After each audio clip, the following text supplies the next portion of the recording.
কলকাতা শহরের শত্রু মশা, ম্যালেরিয়ার মশা, ডেঙ্গুর মশা, তারপর বিরক্তির কারণ ঘটায় কিউলেক্স মশা ইত্যাদি ইত্যাদি, এগুলো সবই আমাদের শত্রু মশা।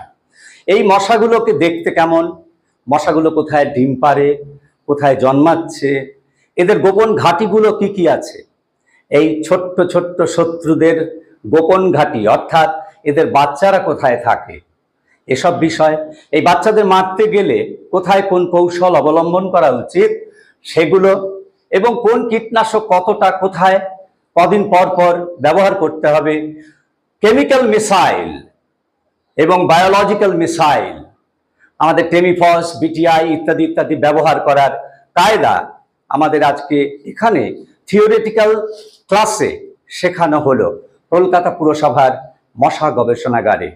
আমার সামনে রয়েছে বড় ষোলোর বিভিন্ন ওয়ার্ড থেকে আসা আমাদের ফিল্ড কর্মী তথা আমাদের প্রিয় সহকর্মীরা, আর এদেরকে বিভিন্ন রকমের স্লাইড দেখিয়ে এই যে কথাগুলো বললাম মশা সম্পর্কে একটা সম্যক ধারণা যদিও তাদের আছে, একটু রিওরিয়েন্ট করা হলো।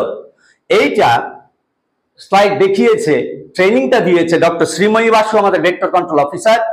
আমি গর্ব করে একটা কথা বলতেই পারি যে শত্রু মশাদের ঘাঁটিতে সঠিক সার্জিক্যাল স্ট্রাইক করার ক্ষমতা অর্জন করেছে আমাদের কলকাতা পুরসভার স্বাস্থ্যকর্মী, ভেক্টর কন্ট্রোল কর্মী এবং আমাদের সহকর্মী।